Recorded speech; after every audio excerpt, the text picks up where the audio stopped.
Greetings duelist and welcome to another video. So I kind of wanted to do a different deck profile this time. I already did a deck profile on the updated version of the Labyrinth pile deck. I kind of just wanted to keep showing off different decks that I've been testing this format. The format has already been solved. If you've seen YCS Indianapolis, you already know that Snake Eyes is pretty much here to stay. Uh, at least until we get another ban list, which will probably won't happen until the end of the current WCQ season. But that's not to say that there are no other viable decks in the format. It just means that Snake Eyes is a very dominant force, and you kind of have to prepare for it more than not. That being said, I kind of wanted to profile Memento today. If you've seen my channel and if you've been around for a while, you know that I actually am a fan of Memento. I have played Mementotlan a fair amount when the set of Valiant Smashers first started. I kind of analyzed the deck a little bit. This deck will be improved after Infinite Forbidden. We already know there is new support that will bolster the strategy. However, I still want to profile the deck because there are unorthodox methods of playing Memento that I don't see anybody doing. And I kind of just want to talk a little bit more about it because I feel like in the right hands, it can be more potentially viable. And Mementos have a really big issue right now. The issue is that the deck is super fragile to hand traps. There is no real game plan outside of fusion summoning and summoning like the big creation monster. And despite the real big consistency this deck has and the amount of starters that the deck has, the deck is super fragile to hand traps. Like the deck has one game plan, and if that game plan gets stopped halfway, like it's really hard to win the game. But there is one way to cheat out your win condition that I will show in this list. But yeah, without further ado, let's begin. So, uh, 3 Anguish, 3 Dark Blades, 3 Tatsunoshiro, 2 Combined Creations. I'll talk about why I play more than one. 1 Goblin, 1 Dragon, 1 Gaddock, 1 Mace. So that's it for the Memento monsters. Once we get to the spell cards, you'll understand why we're playing more than one. Pancratops, Triple Droll, Triple Ash. These are the cards I chose for going second. There are also 3 Imperms. So, 9 hand traps, 1 board breaking monster. You can play a little bit more. You can play 11 hand traps, maybe up to 12 in this deck.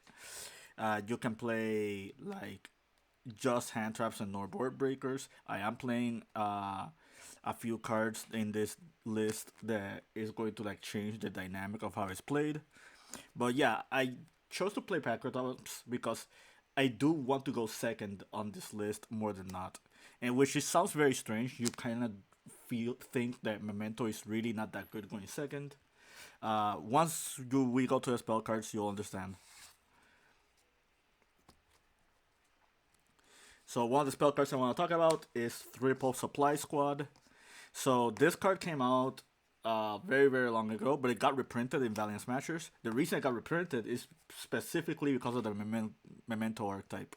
A lot of people play Prosperity instead of this, and there's nothing wrong with playing Prosperity. But my win condition in this deck is to OTK my opponent, which again sounds very very strange when it comes to this deck because Memento is not really known for doing that, at least the conventional builds. But if I'm going to OTK my opponent, I don't want to be under the Prosperity half attack lock. And this card is just another consistency card that you can play in your deck. The Memento monsters destroy themselves to like cycle through your resources, so that's how this card triggers. If your opponent just tries to interrupt you, like stuff like for example Promethean Fire Princess, this also triggers this card.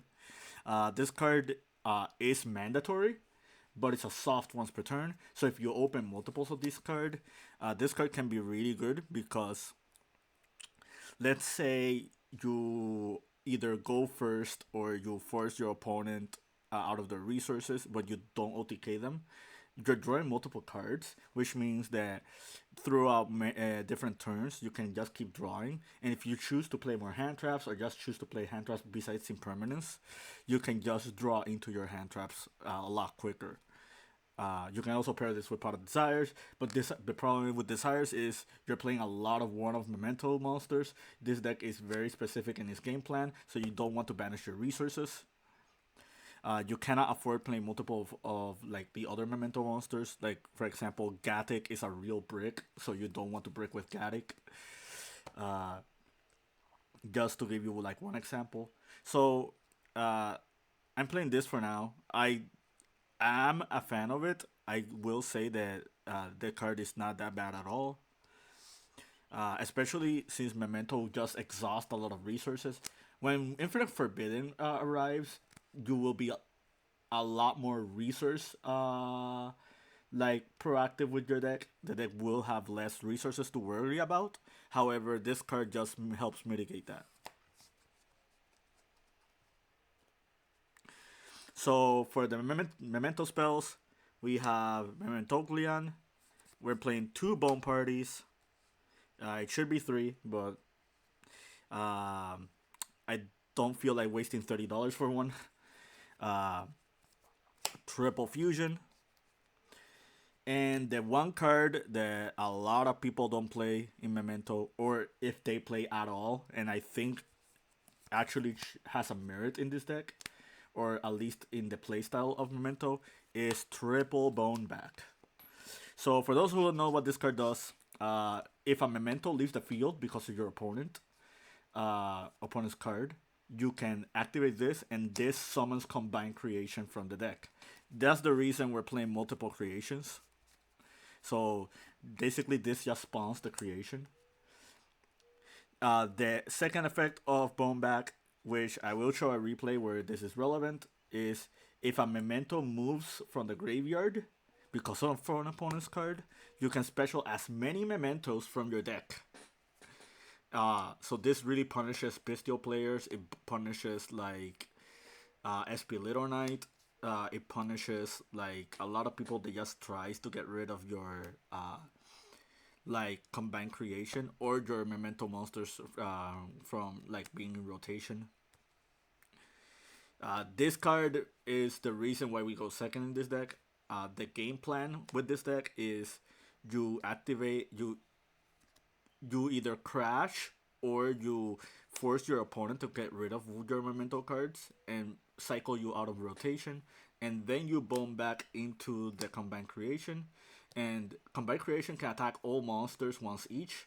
So if you resolve Bone Party in your graveyard with this guy, like you're OTKing through pretty much a lot of boards. You're OTKing even through Snake Eyes.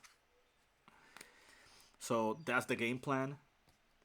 The other thing that you're doing by going second is, since Tenpai Dragons is very popular, a lot of people will probably be thrown off thinking that you're playing Tenpai, and then you're just surprising them with your Memento cards. And like, since a lot of people won't be familiar with how your Memento cards like sustain their resources, they're going to be prompt to remove them from the field eventually, and this just plays into Bone Back.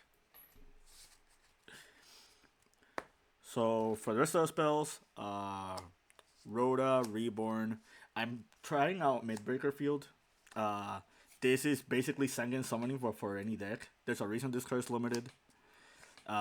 This deck is really fragile to hand traps, like I mentioned beforehand. So Veiler, Imperm, all those cards really hurt you.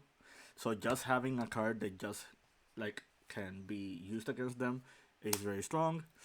You can play Cold Grave, you can play Crossout, you can play Triple Talents. Anything that just helps you fight against hand traps, I recommend it. The last card is Cranium Burst. In the off chance that you're forced to go first or your opponent makes you go first, this card is already a win condition by itself. Just summoning this with Combined Creation is very strong. And one thing you can do in this deck that not a lot of people think about is if you have this with the Combined Creation on board and you have Bone Back, your opponent is forced to enter the battle phase just to stop you from negating their cards. with the Cranium Burst, they attack into your combined creation. You activate the Bone back, and then you summon the second creation. And it's kind of checkmate for your opponent because if they have more monsters, the Cranium Burst forces them to attack into the combined creation, and this is 5,000 attack. So pretty much you're clearing their entire board just by doing this, and that just wins you the game in a very surprising manner. So that's it for the main deck. It's 40 cards. Again, you do have a few non-engine spots in this deck. You have around 10 to 12 or to 13. So there it is kind of flexible. You can like move cards around. If you choose not to play the bone back build, which is what I'm doing, that's 4 more spots open. So you have like 17 spots for your memento. I mean, for your non-engine cards. Now for the extra deck, we're on 2 of the Twin Dragon. This card like is one of the reasons Memento is playable now. This card is just another win condition in your deck. I'm playing Dragos Tapelia. I'm playing Mud Dragon, and I'm also playing Guardian Chimera. You can make Guardian Chimera in this deck because the Chimera, I mean, the Memento Fusion just asks for Memento as fusion materials, but you can summon into anything. So these are cards that you can just summon. I'm playing Stellar Crisis. Again, yeah, you're going second deck, so if you face something very specific like Branded, this card's just good. I'm trying out Cross Cheap. Cross Cheap is good in this deck because you can fuse with materials that are not on the field, so you can just combo off with this.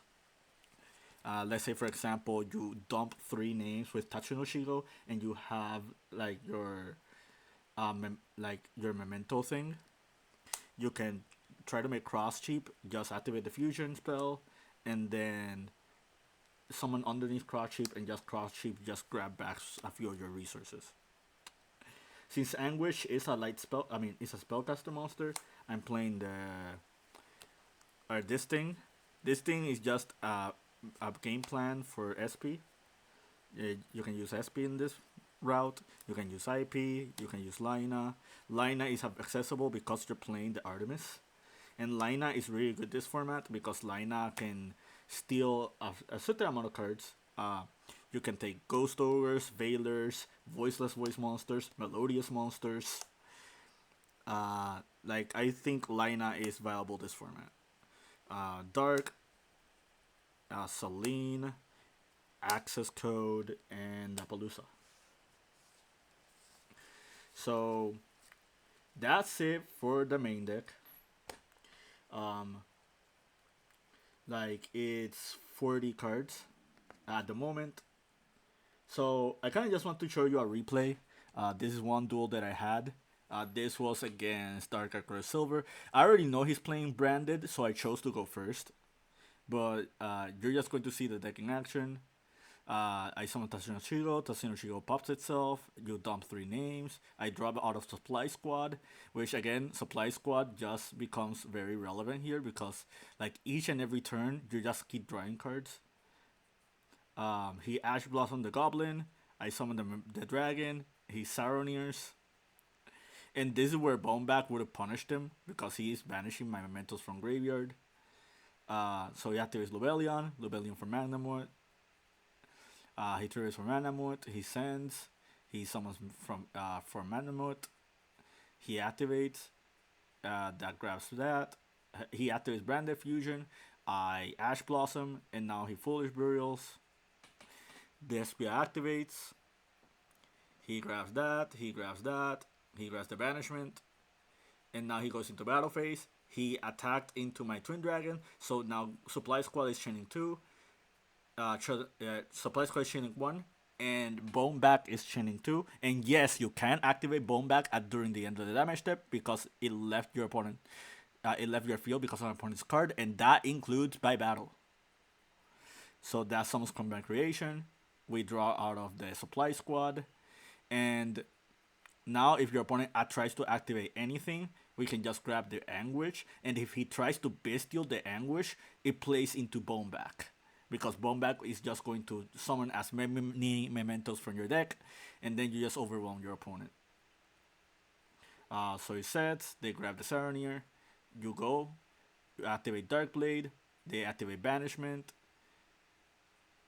So they try to activate those cards. I activated Combine Creation. And you're probably wondering, why can I activate Combine Creation while Branded Lost is on the field? The reason I can do that is because the Blazing Dragon was not the first thing in the previous chain link. The last thing to happen was not Masquerade Summon, it was the resolution of Mementotlan Dark Blade, which means that the Branded Loss does not have the unresponsive effect. The only way they get the unresponsive effect is if the last thing to happen in the previous chain was the fusion summon. I just wanted to clarify that because I know that's a ruling that people might be mixed on. That being said, I activated Combine Creation. He tries to Ghost Ogre, and this is another ruling. Since I'm turn player and I'm activating Combine Creation, he cannot activate Ghost Ogre if he wants to activate the Saronier and the Branded Loss. So they grab back the Ghost Ogre. Yep. And the Despia strategy resolves. So I'm just clarifying if he was going to have any more responses. He does not. I summon Gatic. Gatic tries to grab from the graveyard. He responds with Saronier, so that vanishes. And now they played right into Boneback because they moved a Memento out of the graveyard while this was in the graveyard. So now this summons as many Mementos from your deck. So if you're playing against Memento, this card should be respected. Like, just soul charging 3 monsters for free, is pretty strong. I grab another Combine Creation, and now I link it to SP to banish that. I link into the Selene. He tries to Ghost over Selene. I told him that I already resolved. I activate the Witch. The activates Goblin. Goblin sends 2. I do Memento Fusion to pop the Selene to grab that. I do Bone Party, and then I swing for game. So the reason we just leave the Combine Creation alone on the board is because the Combine Creation says that if you control no other monsters, this card can attack all of your opponent's monsters once each. So this is the reason why we go second in this deck. Basically, your win condition is just to summon Combine Creation and just swing all over your opponent's monsters. And since you have Bone Party active, this does have piercing damage. So this is the win condition right here. If you have the Memento field spell, they cannot respond with spell and traps. I would have wished if this made it so you cannot respond with monsters, but yeah, you'll see why that's relevant. So yeah, I swing over that. He tries to Golden Sword Soul to negate, so he negates the attack. I attack into the Golden Sword Soul, and that's game because the Bone Party gives you piercing damage. So that's it for the deck. I hope you found that showcase informative. I hope you liked that replay. I hope you understand more about Memento after seeing this video. I'll do other deck profiles on other decks very soon. I'll talk about a few other things. But yeah, that's it from me. Keep practicing and keep dueling.